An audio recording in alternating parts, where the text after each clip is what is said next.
Okay. So మీ ఉద్దేశంలో భారతదేశంకు సంబంధించిన role ఎట్లా ఉండాలి? ఖమేనీ చనిపోతే కనీసం ఖండించలేదు అని చెప్పి సోనియా గాంధీ ఇండియన్ ఎక్స్ప్రెస్కు ఆర్టికల్ రాశారు. సో ఇప్పుడు మనం న్యూట్రల్గా ఉండాలా, లేదా ప్రధానమంత్రి నరేంద్ర మోడీ వెళ్ళిన ఇజ్రాయెల్ పర్యటన నుంచి రిటర్న్ అయిన 2 రోజులకే ఇజ్రాయెల్ అటాక్ స్టార్ట్ చేసింది.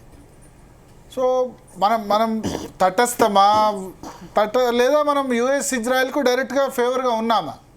ఎట్ ది సేమ్ టైం మనకు ఇరాన్తో అంత బ్యాడ్ టర్మ్స్ ఏం లేవు, గుడ్ టర్మ్సే ఉన్నాయి. చాబహార్ పోర్టు నిర్మాణం సంబంధించి కానీ, తాపీ పైప్ లైన్ కానీ, ఇవన్నిట్లో మనం ఇరాన్తో మంచి రిలేషన్సే ఉన్నాయి.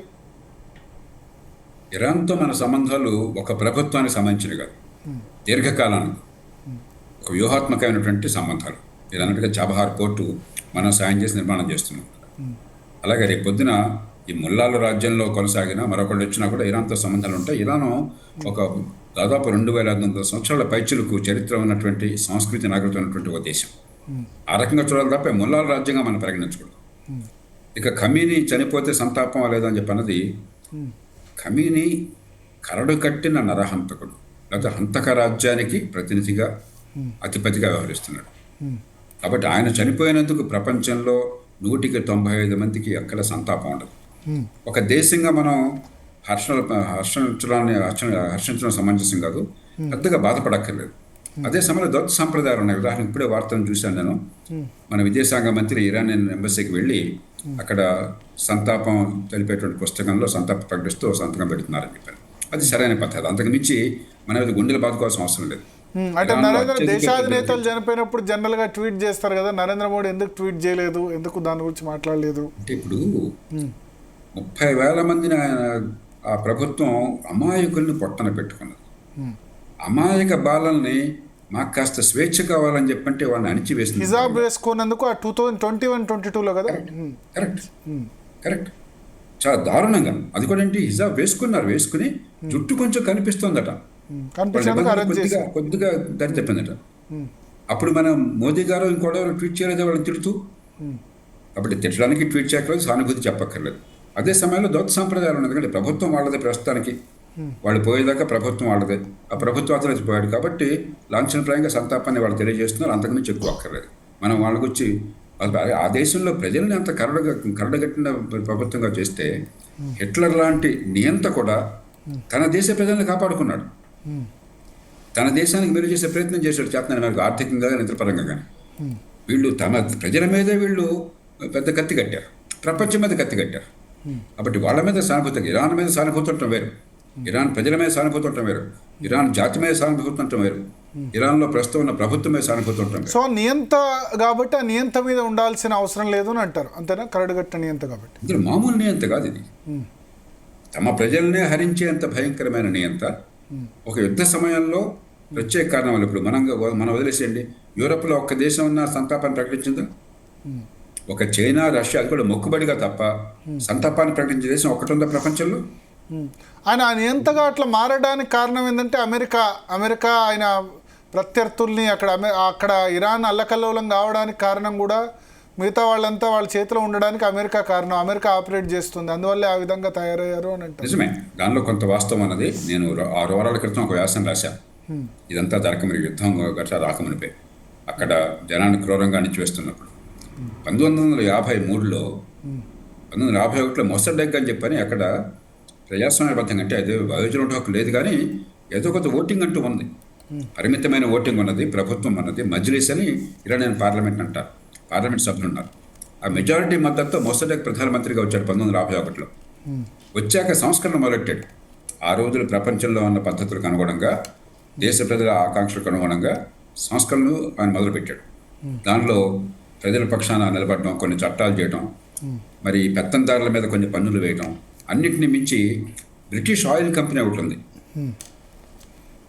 మీకు. Iran British Anglo Iranian oil company ఉంది, ఆంగ్లో పర్షియన్ ఆయిల్ కంపెనీ అని ఒకటి ఉంది. అంటే అక్కడ ఆయిల్ మొత్తం కూడా, ఆయిల్ ఉత్పత్తి మొత్తం కూడా బ్రిటిష్ వాళ్ళ చేతుల్లో ఉంది. ఆయన జాతీయకరణ చేశాడు. అప్పుడు బ్రిటన్లో ప్రధానమంత్రి విన్స్టన్ చర్చిల్. 1945లో ఆయన ఓడిపోయి రెండో ప్రపంచ యుద్ధంలో మళ్ళీ 50లో మళ్ళీ ప్రధానమంత్రి అయినాడు. 5 ఏళ్ల పాటు కొనసాగాడు. ఆయన ప్రధానమంత్రిగా ఉండగా ఈ సంగతి జరిగింది. ఆయన గట్టిగా పట్టుపట్టి అమెరికాకి పెద్దగా ఇష్టం లేకపోయినా మెడల్ నుంచి ఆయనకు అపారమైనటువంటి ప్రతిష్ట ఉన్నది ఆ ప్రపంచంలో ఆనాడు, ముఖ్యంగా పాశ్చాత్య ప్రపంచంలో.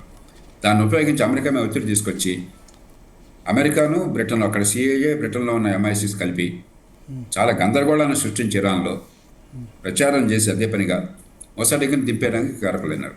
ఆనాటి షా ఒప్పుకోల, ఆయనకి ఇష్టం లేదు, ప్రజల నుంచి ప్రతిఘటన వస్తుందని చెప్పారు. ఆయన మెడలో ఉంచి ఆయన దింపేసి మళ్ళీ ఎన్నికల్లో రాకుండా అతను అధికారం చేపట్టకుండా చేశారు. అలాంటి వ్యక్తి, అలాంటి సంస్థ ఉందనుకోండి ప్రతిపక్షం తరపున, ప్రజల తరపున, అప్పుడు ఏమయ్యేది, ఒకవేళ షా మీద కోపం వచ్చినా కూడా ఆ రాజ్యం ముల్లాల చేతికి పోయేది కాదు.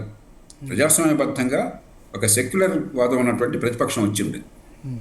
ఆ రకంగా ఖచ్చితంగా గతంలో ఆనాడు అహంకారంతోనూ స్వార్థంతోనూ బ్రిటన్ తప్పులు చేసింది, అమెరికా కలిసి వచ్చింది.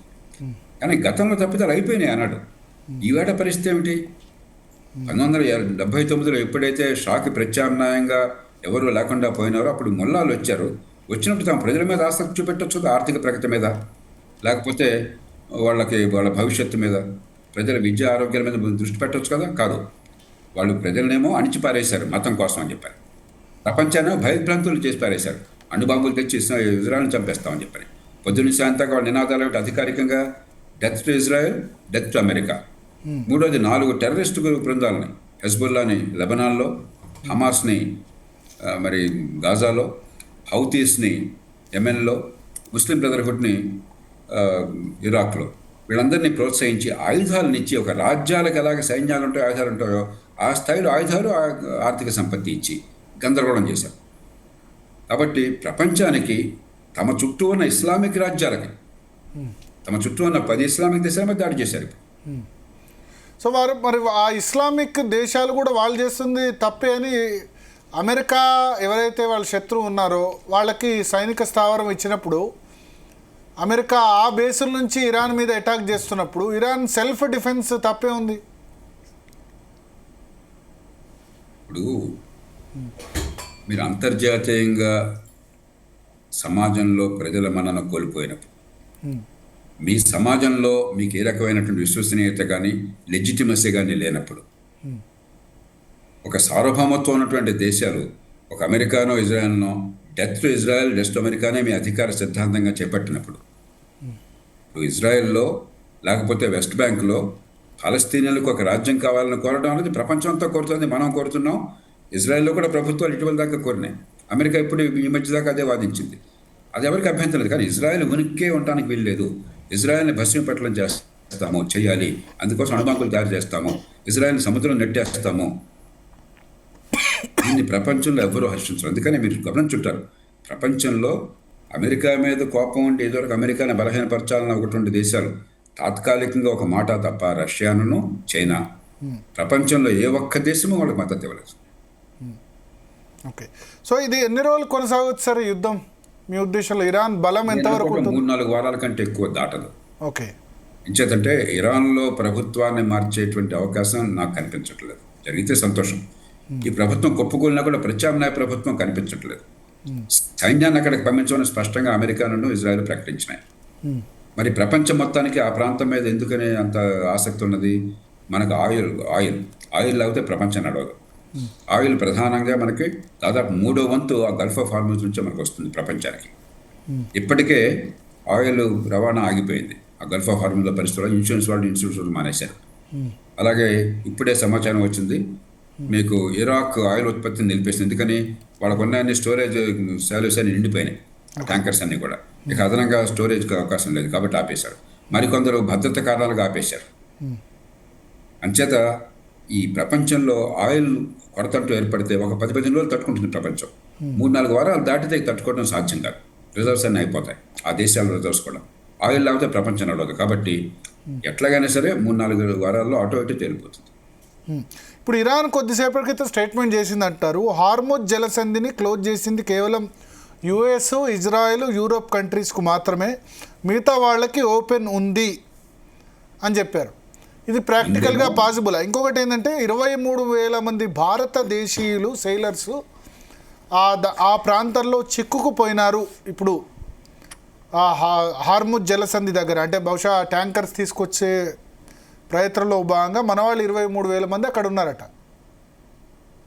ఇరాన్ ముందు నుంచి ప్రకటించింది మేము హార్మోజ్ జలసంధి నుంచి ఒక్క నౌకను కూడా వెళ్ళనీయము, ఒక నౌక పోతే మేము దాన్ని మంట పెట్టి కాల్ చేస్తాము అని చెప్పని. ఆ దెబ్బతో ఇన్సూరెన్స్ కంపెనీస్ మానేసినాయి, ఇన్సూరెన్స్ కూడా మానేసినాయి. ఇన్సూరెన్స్ లేకపోతే లాయిడ్స్ ఇన్సూరెన్స్ మిగతా కంపెనీలకు ఇన్సూరెన్స్ ఇవ్వకపోతే ప్రపంచంలో ట్యాంకర్లు నౌకాయానం చేయవు, సముద్రయానం చేయవు. కాబట్టి ఇది కేవలం గడుస్తున్నాం. ఏమిటంటే మొదటేమో ఒక రకంగా చేసి ఇప్పుడు మరి ప్రతిఘటన వస్తుంది, మేమంటే వ్యతిరేకత వస్తుంది అరబ్ దేశాల్లో కూడా అన్న భావంతో ఈ మాట అంటున్నారేమో తప్ప దానికి విలువ లేదు. ఎందుకంటే జరగాల్సిన డ్యామేజ్ జరిగిపోయింది, దాని నుంచి బయటపడటం సాధ్యం కాదు. యుద్ధం జరుగుతుండగా, మిసైల్స్ అటు ఇటు వెళుతుండగా, మరి కొన్ని నౌకల్ని మనం ముంచేస్తుండగా ఎవరండి వ్యాపారం చేసేది, ఇన్సూరెన్స్ ఇచ్చేది ఎవరండి? కాబట్టి జరిగేది కాదు. ట్రంప్ అంటున్నారు కదా, నేనున్నాను, నేను ఇప్పిస్తాను ఇన్సూరెన్స్ అని చెప్పి ఆయన అంటున్నాడు. కానీ చాలా సంక్లిష్టమైంది ఇది. ఇది కొన్ని నెలల కాలం జరిగింది అనుకోండి, ఈ నెలల కాలంలో దానికి ఒక పద్ధతులు ఏర్పాటు చేసి అంతర్జాతీయ వాణిజ్యాన్ని ఒప్పించి, ఆ వస్తువులు కొనేవాళ్ళని అమ్మేవాళ్ళని ఒప్పించి, ఆ ఇన్సూరెన్స్ ప్రత్యామ్నాయంగా డొనాల్డ్ ట్రంప్ ఇచ్చేటువంటి భద్రత ఒక పక్కన, ఇన్సూరెన్స్ మరో పక్కన ప్రభుత్వ సంస్థలతో ఇన్సూరెన్స్ ఇప్పిస్తానంటున్నాడు. అది సరిపోతుందని చెప్పి నమ్మకాన్ని కలగజేస్తే అప్పుడు ఉంటుంది. ఈలోగా ఎవరో రిస్క్ తీసుకోరు. ఆ ఒక ఇన్సూరెన్స్ ఆయన ఇచ్చిన రీఇన్సూరెన్స్ అంటారు. ఇది చాలా, మనం మాట్లాడేది $100 కోట్ల ఇన్సూరెన్స్ అవసరం అవుతుంది పడవ ఈ నవలకి. కాబట్టి ఆ స్థాయిలో ఇన్సూరెన్స్ ఒకటి చాలు, రీఇన్సూరెన్స్ అంటారు. వాళ్ళు ఎవరు? అంచేత ప్రపంచ వాణిజ్య సంబంధాల్లో అమెరికా చెప్పినా కూడా జీ హుజూర్ అని చెప్పిన ఈ కంపెనీలు ఎవరో కూడా తలవవు. కాబట్టి అది పెద్దగా జరిగే అమెరికన్ కంపెనీలతో ఇప్పిస్తాను అని చెప్పి నిన్న కూడా మళ్ళీ ఒకసారి ప్రకటన చేశారు ట్రంప్. ఆయన చెప్పాడు, ఆయన మా నౌకలకు రక్షణగా పంపిస్తాము, కంపెనీలతో ఇప్పిస్తామని. కానీ ఇంతవరకు దాని ప్రభావం ఏమీ కనిపించలేదు మార్కెట్ మీద. మీరు గమనిస్తే రేట్లు పెరుగుతున్నాయి, అక్కడ నౌకలు ఏమీ కదలటం లేదు. ఒక్కళ్ళు కూడా అమెరికా ప్రభుత్వాన్ని అయ్యా సరే మా నౌకలకు మీరు రక్షణ ఇవ్వండి, మాకు ఇన్సూరెన్స్ ఇవ్వండి అని అడగలేదు. జరిగే పని కాదన్న భావం ప్రపంచంలో ఉంది. సార్, ఒకటి ఇప్పుడు మన దేశానికి సంబంధించి ఇప్పుడు మ్యాక్సిమం మనం 2 months వరకు నిల్వ చేసుకోగలుగుతాం. వైజాగ్లో ఉంది, బహుశా కోచిలో ఉన్నట్టుంది, పారాదీప్లో ఉంది ముడి చమురు సంబంధించి. 2 months తర్వాత ఎట్లాంటి సిచ్యువేషనో మనకు తెలియదు. ఇప్పుడు రష్యన్ ఆయిల్ ఏమో మనం చేసుకోవద్దని చెప్పారు. సో యుఎస్ ట్రేడ్ అగ్రిమెంట్లో రష్యన్ ఆయిల్ను తగ్గించాలని ఉంది, దాదాపు నిలిచేయాలి అన్న విధంగా ఉంది. ఇప్పుడు ఎట్లా మరి ఇరాన్ నుంచి కూడా మనం తీసుకోలేక, ఇప్పుడు ఆ మిడిల్ ఈస్ట్ ప్రాంతం నుంచి ట్యాంకర్స్ ఏవి రాకుండా మనం ఆల్టర్నేట్ మళ్ళీ రష్యా అనౌన్స్ చేసినట్టుంది, మేము భారత్కు అవసరమైతే సహకారం అందిస్తామని చెప్పి. సో రష్యాతో తీసుకుంటే మళ్ళీ ట్రంప్ కోపం వస్తుంది, ఎట్లా మరి? ఇది భారత్ క్షణక్షణం పరిస్థితులు మారిపోతున్నాయి. ఉదాహరణకి ఒక వార్త ఈ గత 24 గంటల్లో వచ్చింది. ఏమిటది? యూరోపియన్ దేశాలు, ఏ దేశాలు అయితే రష్యా నుంచి కొనకూడదు ఇంధనాన్ని, భారత్ చైనాలు కొంటున్నాయని ఆక్షేపించినాయో